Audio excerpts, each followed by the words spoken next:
Hello, ladies and gentlemen. Welcome back to the Osint Bunker podcast. This is season 5, episode 5. I'm joined tonight by my co-host Austin, and we're joined tonight by our guest, All Source News. Hello. Oh, hello. Sorry about that. Hi. All Source. To start off with, why don't you tell us a little bit about yourself and how you got into the Osint business? Yeah. So Osint has been something that I've always enjoyed and loved. It's something that I really got into when I think what most people started to really discover Osint with Twitter, obviously. And I think I got into that when I was in college, tracking Twitter and realizing the power of information flow through Twitter. I served in the military, deployed overseas, and it was almost impossible to do your job unless you had a Twitter stream up and roll streaming live and trying to track everything, either Twitter or live map that post from Twitter. And that really got me into it. And when the UK Defense Journal, this specific channel, created a Discord, I remember I joined it and I just loved everybody's opinions, the information flow and everything. And what I noticed is that there was a lack of coverage, at least in the English-speaking side, right, of the Osint community, of Mexico and cartels. And I felt that that's something that I could try myself to cover. I've had experience in Mexico, family there, and I deployed also in the border, have experience interacting with Mexican military personnel. And so I felt like that was something I was very comfortable of trying to cover and expand. And luckily, in the Mexican Twitter, there's a lot of really robust accounts, and in Mexican Telegram. And that's kind of how I started. So I created my account March of 2021 and really decided to focus on Mexico to provide that gap. And then, join Twitter Spaces, podcasts that cover mostly Russia, Ukraine, but any geopolitics. I'm a regular in multiple types of Twitter Spaces and love speaking and debating about military affairs, tactics, strategy, geopolitics. And now in this amazing podcast. So this is really exciting that I get to speak in the same podcast that I used to listen to regularly that got me into Osint. So that's awesome. Yeah, and it's really good to have you with us, and really positive to hear that you've kind of taken something of what we've done and created your own sort of sphere of influence within it. And I know that particularly in sort of the Osint group that we're all a part of, you're very much the first port of call for anything to do with Mexico and South America in general.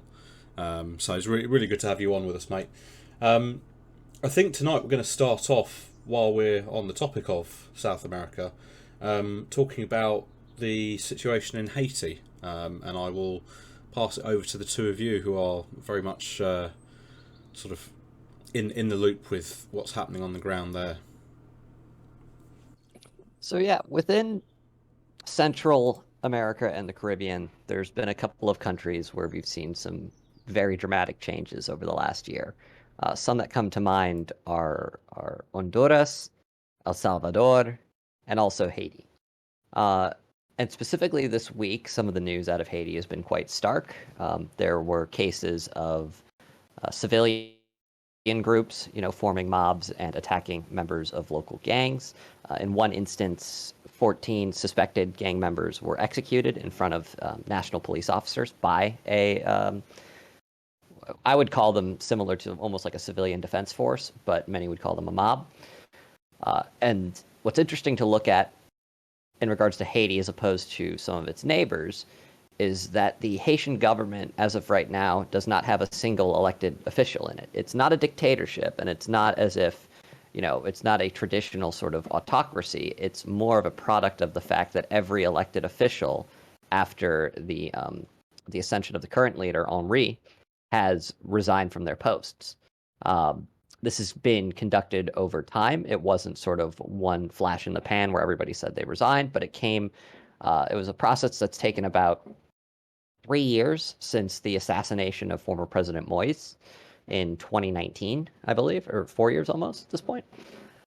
So what's interesting to look at Haiti in particular is the vast majority of the country and the vast majority of the capital of Port-au-Prince is run by gangs. These are mostly local entities. They do engage in some transnational criminal efforts, but for the most part, it's local crime. It's robberies, it's trafficking, it's things like that. However, at this point, and when you look at two things, number one, Haiti doesn't have a military. They have a minute coast guard that works hand in hand with some other regional coast guards, but they have no army. They have no air force, and their national police force is far too small in comparison to some of these gangs. So I've seen a lot of comparisons to their situation right now where gangs have localized or regionalized control over many facets of daily life being compared to a country like El Salvador. But I would remind folks listening that El Salvador, before Bukele came to power, still did have a military to sort of leverage to supplement existing security forces within the country, and Haiti does not have that. So as a result, we're starting to see this turn towards these localized self-defense forces within the country, where civilians are picking up arms and taking business into their own hands. And the questions and the indicators that I'm looking at moving forward are going to be: is there widespread international support for the Haitian government? Because so far there really hasn't been. There's been a lot of conversations about an international assistance force going in, being led by the Canadians, but in a recent meeting between President Biden and President Trudeau, both seem to sort of signal that that wouldn't be happening in the near to mid-future. So Haiti is an interesting case to continue keeping an eye on, but the situation there is definitely escalating, and it's definitely getting worse. And I think the important aspect, I think, of Haiti is when we generally look at conflict zones around the world that cause massive amount of instability and state failure or state collapse, generally we see insurgent groups, terrorist organizations, with kind of like a political motive, right? If when you're analyzing a country with significant levels of instability, there's generally a competing faction that, at least on paper, has some of political aspirations for the most part. Haiti is an interesting case where what we see is gangs and organized crime causing this level of instability of almost to the verge of state failure, right? I mean, most observers would start considering that Haiti is on the precipice, if not already, a state failure, including in its history throughout the decades, and especially post the Haiti earthquake. And so the problem of Haiti, and I think if you analyze and you kind of zoom out, is that Haiti could be a case point of what we're seeing in South America, Central America, and Latin America in general, in the Western Hemisphere, of where gangs can cause state failure. Right, we're seeing violence at such astronomical levels. The most violent states with the highest level of homicides are actually in South America. And a lot of that is tied to gang or organized crime violence, and that type of violence just breeds other types of violence because it causes, the breakdown of the rule of law. The breakdown of the rule of law causes then the judiciary to be ineffective, and then most people then can find it an easy way to just settle disputes that maybe have no criminal element, but instead of going to court in a civil court, let's say, they just say, well, let me just kill this person and the problem will be solved, right? And there's a phenomenal book called The Savage Order that lays this out of just how a lot of these types of crime and criminal activity can cause just a complete breakdown in the rule of law, independent of gangs. But of Haiti, I think one of the important aspects that Austin touched upon that I think is important to also highlight is that what we see, and it's actually pretty common also in South America, is that a lot of times these gangs are more powerful, have more powerful weapons specifically than the national police, specifically in Haiti, right? So if you look at the gangs in Haiti, clearly they have better weapons than the Haitian national police, and a lot of those weapons actually come from the United States, right? This has been well documented. Excellent journalists have covered this, at how the U.S. lax gun laws permits a lot of these cartels and gang members to just overpower local police and local security forces. And Haiti is just that. I mean, you can look at the weapons that a lot of the Haitian gangs utilize, and a lot of those can be tracked to the United States. The CARICOM, the organization that kind of represents a lot of the Caribbean nations, actually just recently, I believe it was last week, released a statement basically highlighting the issue of the United States guns getting flown into the Caribbean and causing significant insecurity in these countries. Haiti was a specific example that they cited. And so it's kind of this weird aspect that we're running into where, Haiti and a lot of the South American countries might be either producers or trafficking zones for drugs, but then what they receive specifically are guns. And it causes a very hard issue for these governments, and Haiti specifically, to bring the situation under control when, simply put, their national police is very small. Their national police is very corrupt. There is well-documented evidence of links between the Haitian national police and a lot of these gangs. And then, oh, by the way, these gangs, even if they cannot corrupt, they can just simply overpower with plethora of weapons from the United States trafficked there illegally. That's absolutely correct. And you can take it one step further when we talk about corruption links between Haitian gangs and Haitian institutions. And when we talk about the idea of state failure, what often happens, or institutional failure, what often happens is, membership within state institutions tend to form either their own criminal or corrupt organizations in order to sort of stake out their own way. And in the case of Haitian gangs, those links are very clearly seen and felt. Great example is one of the major gangs operating out of Port-au-Prince is known as Phantom 509, and their leadership is almost entirely made of former Haitian national police officers. And we've seen this in other countries across Latin America when there is localized or regional-wise, and by region I mean like state or province level, institutional failure. What happens is a lot of the former sort of members of these institutions start to form their own organizations because they're already trained in how to do something like that. They have links to other governmental entities and resources, and they typically have leadership experience as well. And what we're seeing with a lot of these Haitian gangs is there are former members of the national police operating with them, or they still have contacts within the national police, which makes corruption links that much easier to establish, and so on and so forth. And another point that Allsource brought up that I'll comment on here is the supply of weapons into the country. This is, I think, a larger issue, specifically when it comes to a country like Mexico. There was a book published recently by an author of the name of Ion Grillo called Blood Gun Money, which talks all about how, the flow of weapons into Mexico from the United States, because I believe the United States is the number one not just supplier, but producer of small arms in particular. But the book lays out, the supply lines and the logistics necessary for organizations like cartels to continue their campaigns. And when it comes to them securing weapons from the United States, at some points it's all too easy to do. The important aspect, I think, that when looking, and I'll just bring this back to Haiti before we move on to the conversation to maybe Mexico and other topics, is that I am very concerned about these formations of these civil defense groups, right, in Haiti, because the problem is you look at that and you think, okay, this makes sense, right? You have a breakdown of the rule of law, you have high levels of instability and insecurity. The Haitian government is incapable of providing stability, and so the civilians will then, take up arms and try to police themselves and provide, some level of stability for their community. But unfortunately, what people a lot of times forget is that a lot of times these own civil defense groups that form to combat gangs or cartels or organized crime actually start transitioning themselves and become the thing that they try to fight. They become these gangs. They become the cartels. And this is from, if you're looking at Haiti, these formations of these groups. I go to, and I'll use Mexico as an example, is that we've seen historically where so-called self-defense groups or auto-defense groups that form in Mexico to combat cartels then actually become those own criminal organizations. Or even worse is that you will see gangs and cartels, create front groups. And these front groups are supposedly these community defense forces.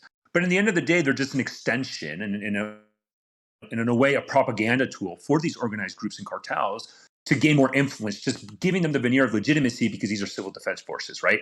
And I think that's something that's very concerning at Haiti, because if you have a breakdown, we can all agree that Haiti has lost, the Haitian state has lost the monopoly of violence, right? That core tenet in international relations of what constitutes a state, the monopoly of violence, the Haitian government has lost that long ago.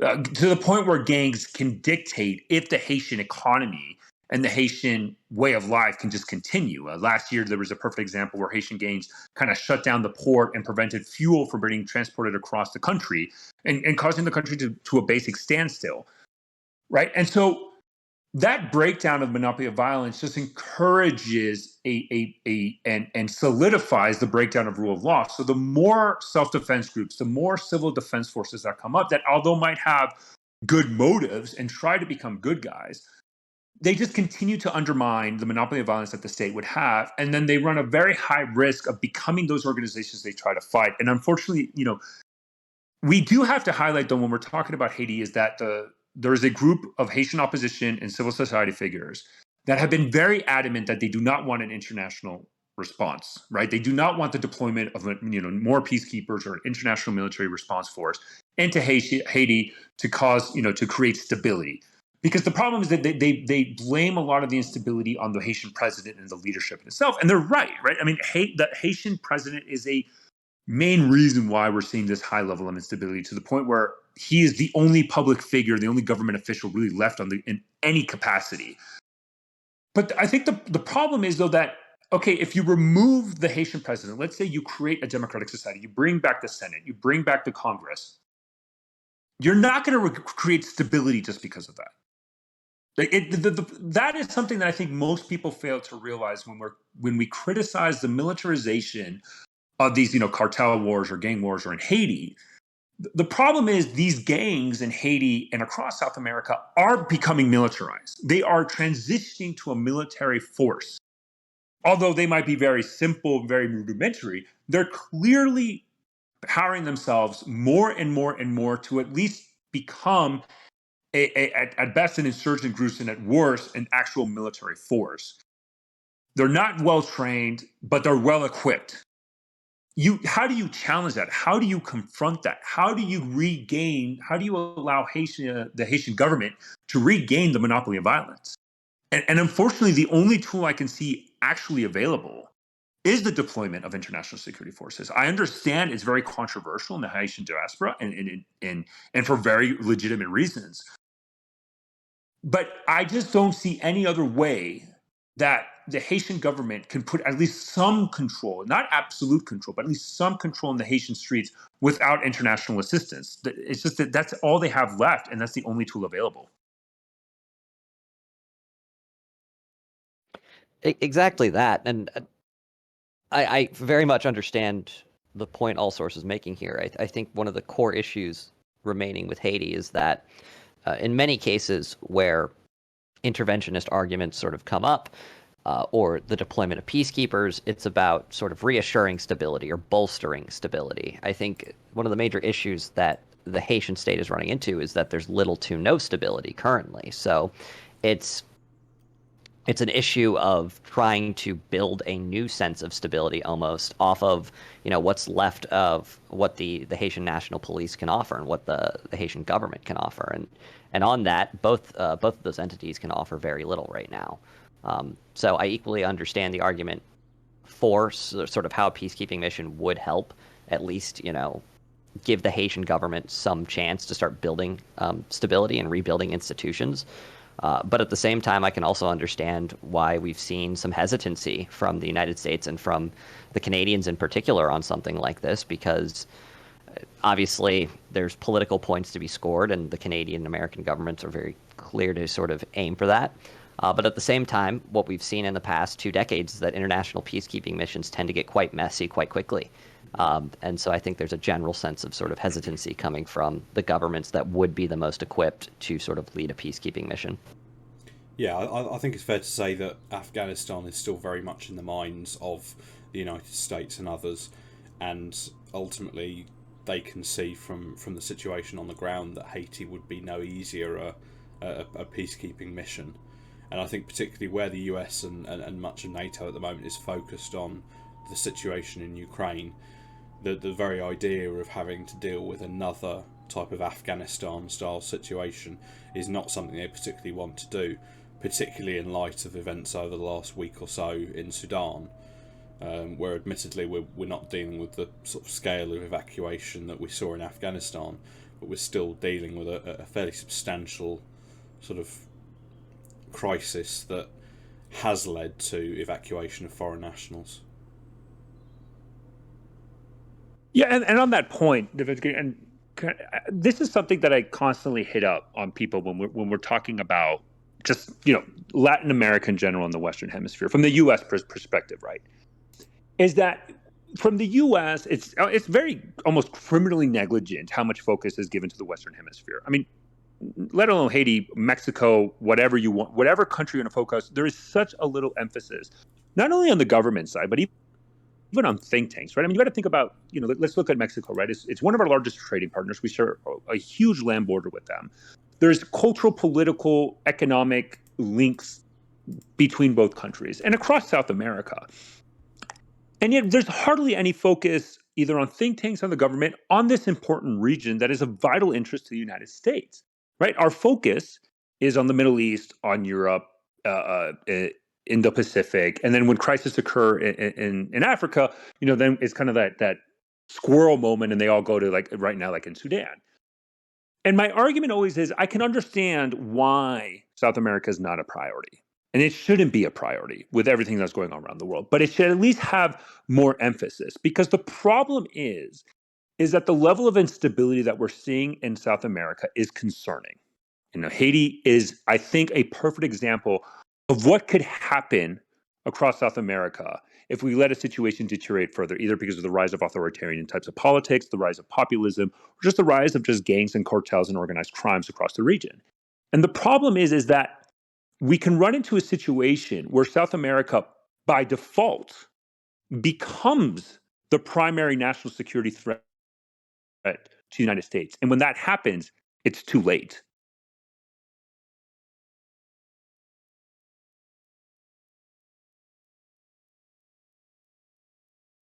Yeah, I would very much agree. I think that the situation in Haiti right now is a big warning sign for what does state collapse start to look like if issues are left unaddressed and unchecked.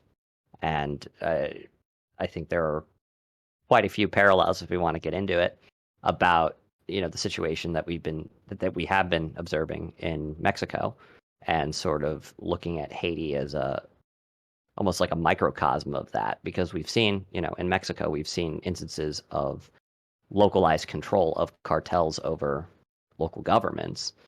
But we haven't seen something, spanning the entire country where everything is cartel controlled. And so I would very much agree with what All Source is saying there.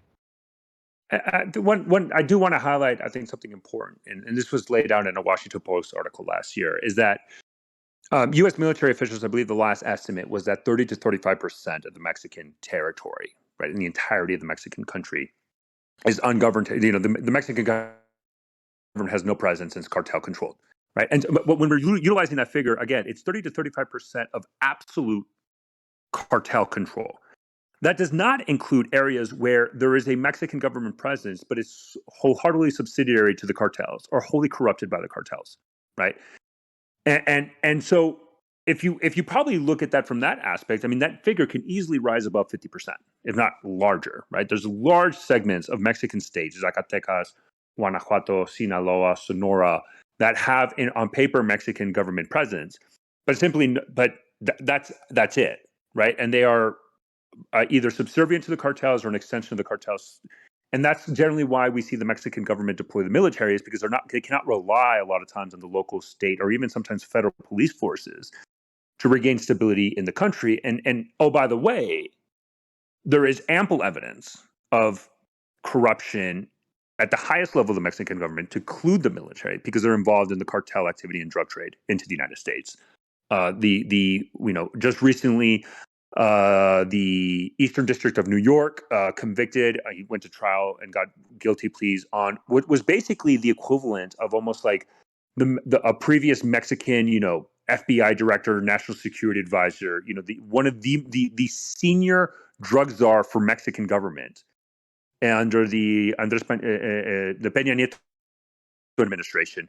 One administration ago. That drug czar was convicted of drug trafficking because he was wholeheartedly embedded with the Sinaloa cartel. Another case is the former Mexican Army chief of staff. So in Mexico, they don't have a defense department as we do in the United States or the UK, which civilian-led and joint. In Mexico, they have basically the Secretary of the Army and then the Secretary of the Navy, both separate and led by military personnel by the most senior general admiral of the branch. The Cienfuegos case, he was a previous Army chief. He left, I believe, office in 2018, and he was detained under the Trump administration when he went to Los Angeles. He was detained because he was embedded with cartel activity, specifically the BLO cartel, which has kind of been dormant lately because of pressure from the Mexican government. Eventually, he was released back into Mexican custody. The Mexican government did absolutely nothing to hold them accountable for the drug trade. But those cases highlight also how the Mexican government cannot just be viewed as a fighter a lot of times or a combatant against cartels. In many ways, they're also linked to cartels, and they will use the Mexican military to benefit one cartel versus another, depending on the region. And you can look at it from local, state, or federal, and you see this very convoluted web of personnel connections, corruptions, and trying to see who gets a leg up. And again, that just highlights this concern that most people just don't put a focus on. And again, what we see in Haiti also ties into Mexico, where the cartels are becoming militarized, right? People like to blast the term, the militarization of the drug war. And I personally hate the term the drug war because it's so much more than just drugs. I mean, we're talking about cartels that are actively involved in the trade of, let's say, avocado, lime, timber, oil, water, extortion on businesses in local areas. And people blast the militarization of this drug war, but people forget to realize, just like in Haiti, these cartels are becoming militarized. We have ample evidence of cartels being trained by foreigners, former militaries. We have ample evidence of former veterans, U.S. veterans, service members training these cartels. The weaponry they use, the way that they employ locally made up-armored vehicles that Mexicans call monstruos, that basically are like Mad Max vehicles, armed with M2 50 cal machine guns, drones, just similar as we saw we see right now in Ukraine and Russia. We see those types of levels and activity in Mexico. And so it creates a very big problem that it's a very hard way to find a solution, but we just need to put more emphasis and focus on it. Because again, my greatest concern is, what if Mexico continues to deteriorate from a security standpoint, right? You think we have a refugee problem and a migrant crisis now? Wait until we see levels of violence in Mexico that match, or state decay and state failure that match Haiti. I mean, it's a completely different ballgame at that point. Yeah, I couldn't agree more. It's an issue of acknowledging that it's an issue of acknowledgement at looking at state decay in Mexico, whether it's on a local basis, whether it's on a provincial basis, and seeing what can be done to support what's in some cases what's left of institutions and to bolster ones that are still in existence. Because, as of right now, unlike Haiti, and despite, corruption, the Mexican military is still very much intact. They're still operating quite well. And as long as the United States in particular continues to sort of turn a bit of a blind eye beyond operations that are already in effect, these issues are going to get worse.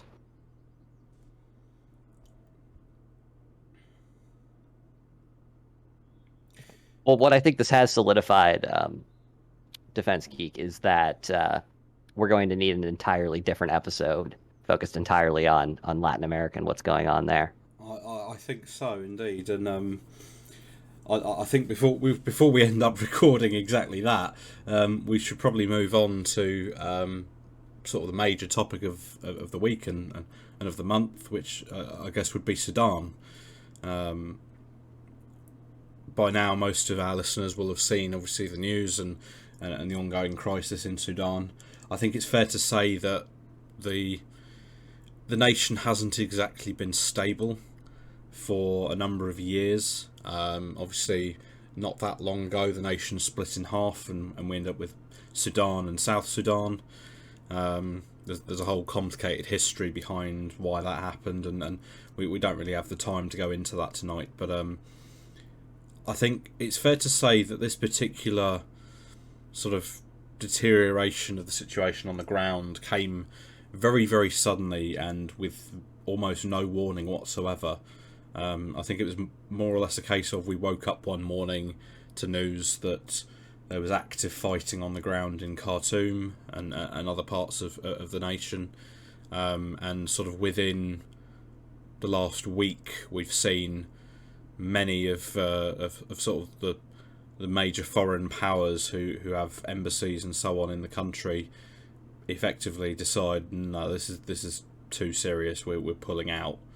We've obviously seen the US, Germany, France, the UK, Turkey, and various others flying in and out of Khartoum and the surrounding area, trying to evacuate both their diplomatic staff and the significant number of citizens, foreign nationals, who are living in Sudan.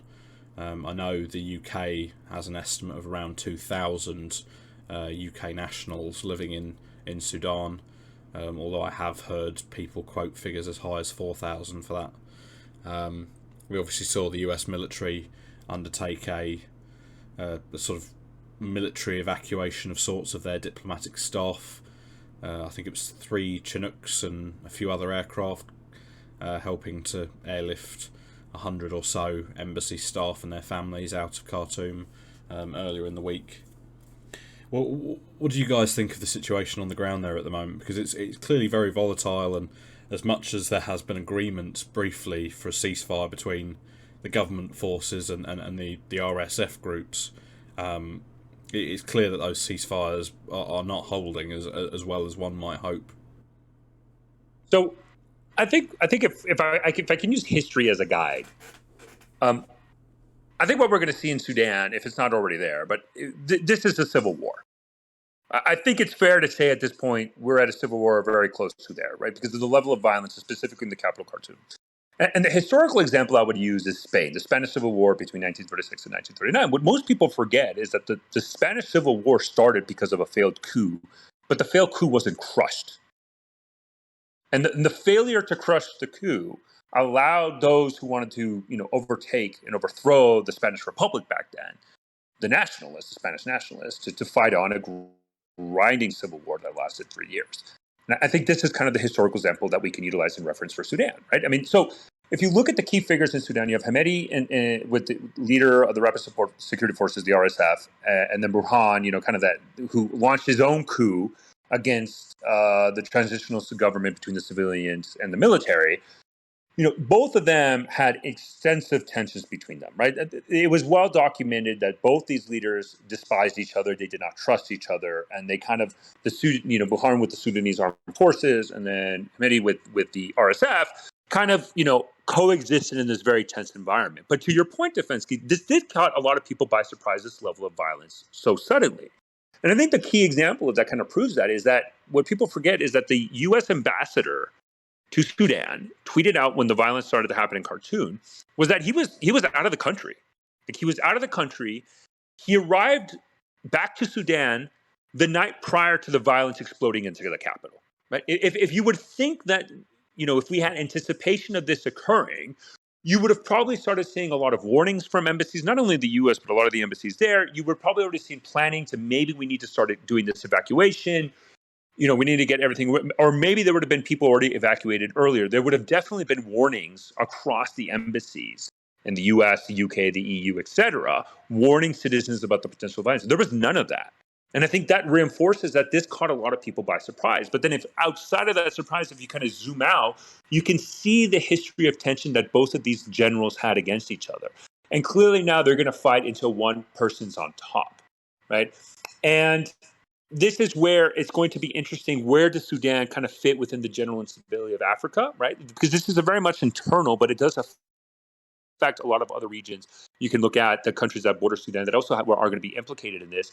And one point that I would like to highlight before I push it on to Austin, what I was kind of surprised about when we're talking about the evacuations was kind of this lackluster performance of the People's Liberation Army, China's military, right? You would think that if one case where China wanted to demonstrate kind of this military might of their ability to evacuate their citizens, to protect or to project military power, wouldn't it be in a case like Sudan? Because there's a substantial amount of Chinese citizens that work in Sudan, that are part of the Belt and Road Initiative, that have economic incentives in China. And I'm not saying that China was going to intervene militarily to maintain the peace in Sudan. That's not true.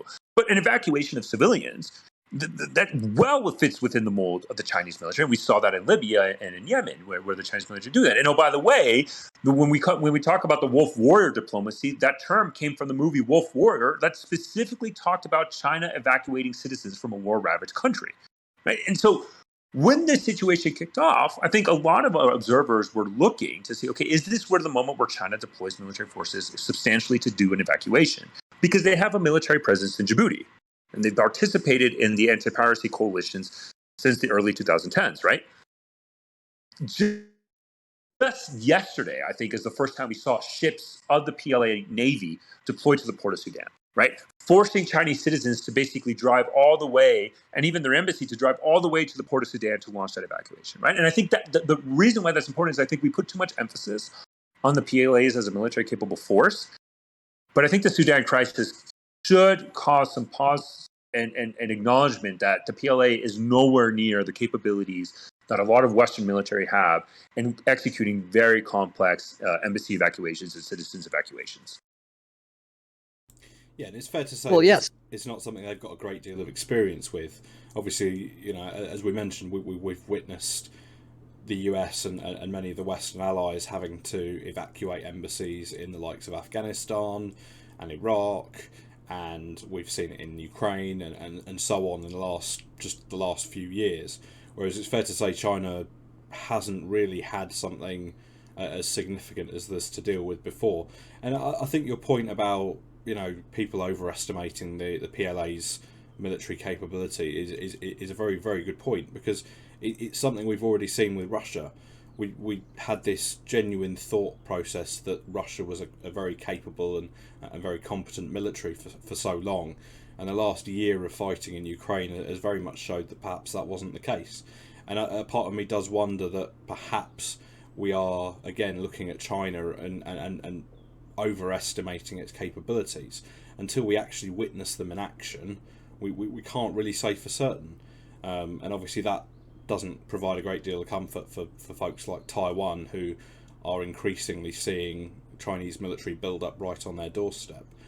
But it does sort of pose a question for the rest of us. Well, how much of a threat really is China? And if they can't even mount an evacuation operation by air in the way that the US and France and so on have, where is their focus, and what really is their capability?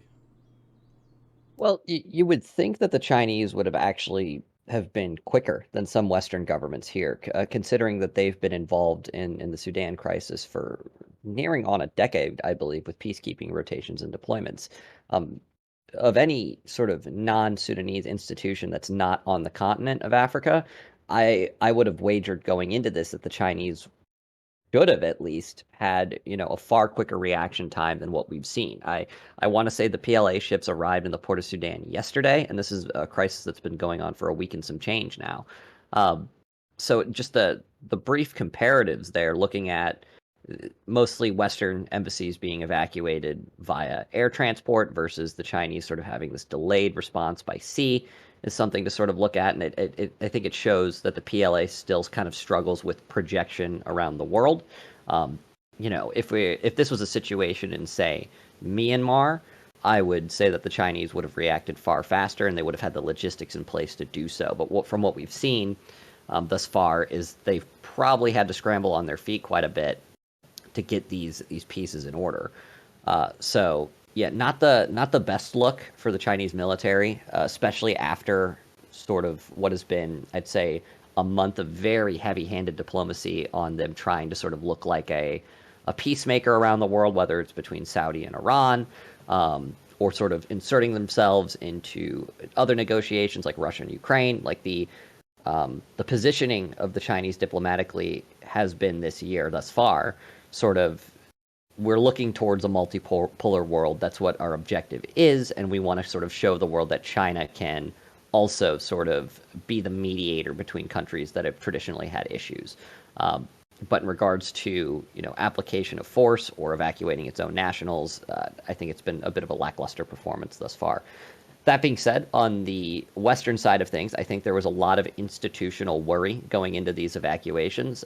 If I had a nickel for every time I heard comparisons to the evacuation of Afghanistan on the one side or the Operation Gothic Serpent / Black Hawk Down raid in Somalia, I'd be a very rich man. And so I think for U.S. and Western planners in particular, there was a really big worry about even with the RSF coming out and saying that there's this 72-hour ceasefire, get your folks out of there, how much control does RSF leadership have over its sort of contingent units and militias? Would there be a case where a Western diplomat would be caught in the crossfire? Could we have seen, something similar to the Black Hawk Down raid where, a Western aircraft goes down, in which case you're looking at an entirely different situation than a simple evacuation. You have to establish a security perimeter, and you really have to lock down a decent portion of the city of Khartoum in order to ensure you don't have a repeat of some of the bombings and attacks on Kabul airport that happened during the evacuation from Afghanistan. So thus far, from what we've seen, is that the ceasefire has been very tenuous. But at the same time, I would say it's a positive development that we've seen, the vast majority of diplomatic staff and their families evacuated out of Khartoum. The next step is going to be, as Defense Geek mentioned earlier, there's around 6,000 UK nationals still in Sudan. There's 16,000 American nationals there, a lot of which are Sudanese Americans. So they're either with family, most likely, or they've been working in the country for some time, but they still do have American citizenship. And so, it's one thing to plan an operation with a couple of Chinooks, a couple of Blackhawks, or in the case of the Europeans, a couple of A400Ms to extract an embassy. It's another operation entirely different to extract, 16,000 nationals from a city that's engaged, that's actively being fought over on the one end, and for two, a country that's very quickly escalating to civil war. And I think it's fair to say it's been anything but plain sailing, particularly for the Western countries involved in the evacuation. I know we've seen photos today of, I believe it was one of the Turkish Air Force transport aircraft, which apparently was fired upon by someone. Again, no real clue as to which side was opening fire, but at least one Turkish military aircraft was hit during its approach to landing, and as a result suffered damage to the external fuselage and a fuel leak, which I understand has now been repaired. Obviously that certainly adds to the concern, particularly for those nations who are trying to evacuate by air, and perhaps that's part of the decision making made by the Chinese to go via the port of Sudan. I know that the British government at the moment is advising UK nationals to make their way towards the port of Sudan. HMS Lancaster, one of the Type 23 frigates, is already there, ready to begin evacuating people.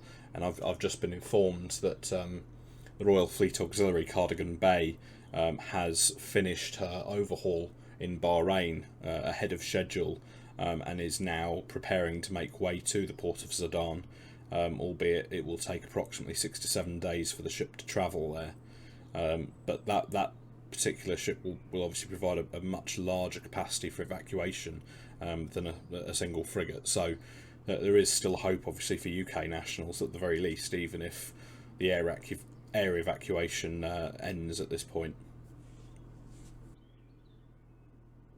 I think the excuse me. I think that the main thing is these evacuations. It clearly shows that there's two components when we're talking about the evacuation. We're talking about the embassy side, which, as mentioned, Defense Geek, like that is very standard operating procedures for Western militaries.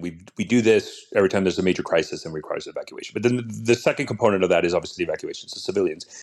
And where I think the difference is between Afghanistan and Sudan is that it shows that where the evacuations hub will be is the port of Sudan, right? That this is going to be mostly a naval evacuation. And so I think there's going to start to have conversations with both parties involved, the RSF and the Sudanese Armed Forces, to ensure that there is a clear route between Khartoum to the port of Sudan that enables and allows civilians to evacuate, right? With the assumption being that probably the vast majority of these foreign nationals live in the capital in Khartoum. And so to enable that evacuation, and then a lot of this will be done via naval, right? And so we'll probably start seeing a lot more, as you mentioned, UK naval assets, US naval assets, NATO naval assets. We see the PLAN very active there as well now. And that's kind of a lot where we're going to see these evacuations. The good news in that is clearly it looks like the areas between Khartoum and Port of Sudan, at least the east of Khartoum, is under the control of the Sudanese Armed Forces. To the west is kind of the stronghold of the RSF, specifically in Darfur, is where they're base of operation, their history has been based out of when they were part of the Janjaweed. So I think that will enable a lot of these evacuations, but of course there's risk. But I don't believe we're going to see in any way, shape, or form the chaos of the Afghan evacuation, because mainly put, that was an air evacuation. There was no sea route, and oh, by the way, the Taliban, rapidly seized control over the country in a very short period of time. That really caught a lot of observers off guard and forced a very hasty response by the West to ensure that there was some stability. And I think the numbers that we were talking about in Afghanistan for an evacuation, we were talking about hundreds of thousands. Right here, we're probably more in the tens of thousands. The U.S. probably being one of the highest ones with 16,000 people. So I think if there's stability along the routes to the port of Sudan, which it looks like it's more feasible because of the control of the Sudanese armed forces in those areas, then an evacuation, although risky, should be successful. Yeah, and as you say, the whole comparison with Afghanistan is quite poignant. It's obviously an incident that's very fresh in our memories, particularly this week with the news that the Taliban have reportedly captured and killed the person responsible for the bombing at Kabul airport that cost the lives of 13 US service personnel. I remember that incident quite poignantly as well, and I think it was that was probably the breaking point and the point at which everyone sort of looked at the situation in Afghanistan and thought, yeah, this has really gone badly wrong here. I think we've obviously had to we've obviously lost Austin now. He's had to pop off for a meeting, so we'll look to bring this to a close. But before we do, it's worth just mentioning a few of the updates regarding Ukraine. There was a fairly significant Russian missile strike overnight, which hit a number of populated areas in Ukraine. One particular strike, I believe, struck a tower block, a civilian sort of block of flats. As of the time of recording, the death toll from that single strike has already reached 24, including a child that was pulled from the rubble just a couple of hours ago. And Russia, I believe this morning, issued a statement around the strikes saying that they had hit their intended targets. Needless to say, that doesn't look very good for them, but then not an awful lot of what's been going on in Ukraine has looked good for Russia. It's also worth mentioning that while we've been talking about Sudan, Russia's Wagner group have been supplying all sorts of weaponry to Sudan. And I think it's fair to say that even though Russia is very heavily focused on the war in Ukraine, it has been assisting in destabilising other parts of the world still. Sudan, it's been providing money and so on to Iran, who have obviously in the last 48 hours seized a cargo ship in the Gulf of Oman. I believe it was a Marshall Islands flagged ship, which they've accused of breaking international law and have therefore seized it. We've not seen them seize a ship like that for a little while, but it's clearly something that's still ongoing. And I think it's fair to say that Ukraine seems to be preparing for another offensive of some sort, and a lot of the Western nations supporting them are very vocal at the moment about we need to make sure Ukraine has everything it needs in order to retake the territory that Russia has tried to capture from it. So we could very well see another phase, another major operation on the ground in Ukraine in the coming weeks. But obviously, exactly when that happens, only time will tell. Yeah, and I think that's the key point, right? Like, this is on Ukraine's timeline, right? When they decide to launch the counteroffensive. So there's a lot of unknowns that we just simply don't have information to, right? And so, the level of training readiness, equipping of a lot of these brigades that are getting stood up, that are fairly advanced, no question about it. But is it to the level that the Ukrainians feel comfortable with launching a counteroffensive? Again, time will tell. The other important aspect of it is that we're still very much in the rainy season for Ukraine. a lot of reports of a lot of mud along the front lines and kind of areas where we would kind of anticipate a counteroffensive. And that will play a huge role in pushing back the counteroffensive, because this counteroffensive will mainly involve maneuver forces. We're talking about a substantial amount of tanks, infantry fighting vehicles, etc. Right? This combined arms maneuver that has, gained a lot of traction in Twitter because of just what we're seeing in Ukraine and Russia.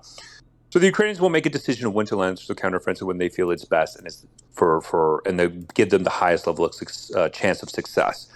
But I think it's very important to highlight something when we're talking about this, is that when you look at from the end of 2022 and the beginning of 2023, the key thing that we all were talking about was this talked about Russian counteroffensive, right? This massive counteroffensive after, this mass mobilization of September, October, hundreds of thousands of Russian service members, contractors getting put into the Russian military, and the initiation of offensive operations.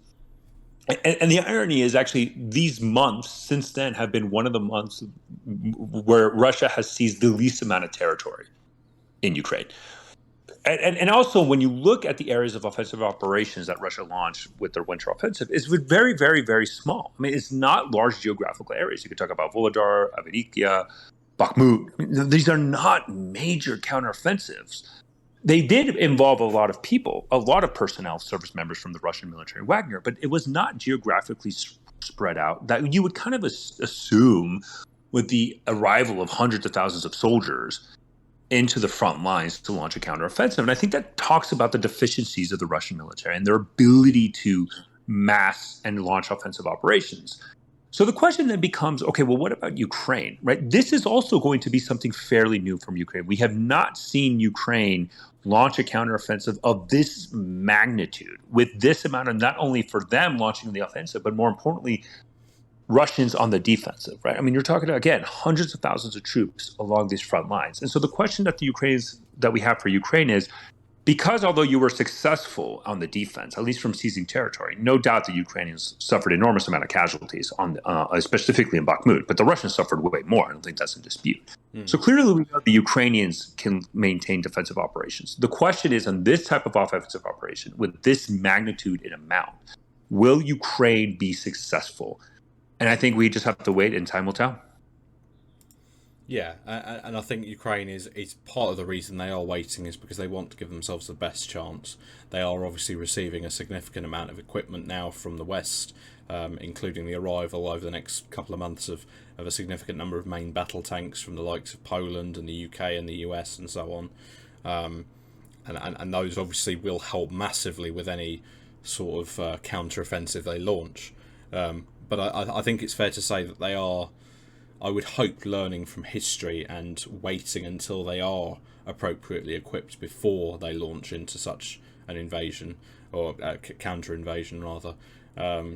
We only have to cast our minds back to the Second World War and look at Germany, who I think it's fair to say Germany was nowhere near prepared for the war when it launched the war, and that was something that came really to cause it a great deal of grief later on.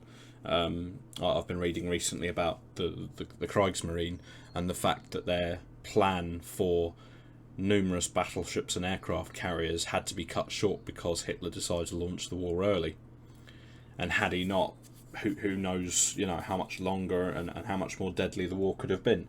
But I think Ukraine is very well aware that where it is fighting for its survival, it has to make the decision at the right time. It has to wait for the opportune moment, because to do anything otherwise would simply be a waste of resources and manpower, and that's not something they can readily afford at the moment. Exactly, and I think that we all hope and anticipate that the Ukrainians are making very deliberate choices of when to launch this counteroffensive, right? And I would say that the Russians have wasted a lot of combat power, right, in this winter offensive, and for minimal gains. And it's kind of ironic when we're looking at the situation on the ground is that we're seeing Russia pulling very old Soviet equipment, the T-62s, and finally we saw even an example of a T-55 in Ukraine recently.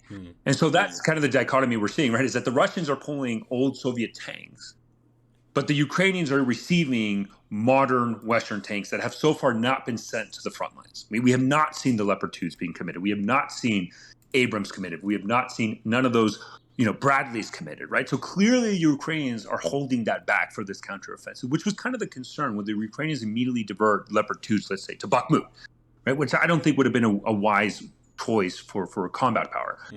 And so that's the situation we're running into, right? The Russians are mass mobilized, deployed hundreds of thousands of troops, poorly trained and poorly equipped. Not that much success. But then you look at the Ukrainians, that while they were maintaining the defense, they maintained a substantial amount of combat power in the rear, trained them and equipped them as much as possible. And it's almost as if while the Russians got weaker and technologically backwards, the Ukrainians on their hands were getting stronger and technologically more advanced. And we would hope that with this mass conscription that the Ukrainians did shortly after the invasion, that this Western training is very valuable, and we see the results during the counteroffensive, and it does look promising, right? I think there's a lot of reasons to be optimistic of this counteroffensive. We have to be cautious, but there is reason to be optimistic. But the key thing that we all have to look into is we know Russia failed on the offense for the most part. I think that's fairly safe to say. They're not where we all, as you said, defense earlier, to the level that we would expect a Western military. The question then becomes, how does a Russian conscription-based military operate large scale on the defense? And although defensive operations are not as complicated and complex as offensive, they are still require a lot of coordination, a lot of sustainment, and simply we haven't seen the Russians execute this properly. So again, I'm cautiously optimistic, but I think the key term there is cautiously. Yeah, and on that note, we're going to call it a day. Ladies and gentlemen, thank you very much for listening to the Osint Bunker podcast. All sources, thank you very much for joining us this evening. Hey, Defense Geek, I really appreciate it. I just would like to end on this note that, like I said earlier, I created my Twitter account because I saw the work of the UK Defense Journal, your Discord channel. And the first time I ever announced that I created a Twitter account that focused on Mexican cartels was I actually sent a message to to this Discord specifically, highlighting it so the fact that I get to be a speaker on the Discord channel that motivated me to create one and was the first place to announce it, I just think it's a true honor for me, and I really appreciate it. So thank you so much for having me. No worries. And with that, ladies and gentlemen, thank you very much for listening. We will be back probably this time next month with another episode. But from all of us here at the Osint Bunker podcast, thank you very much for listening. Good night.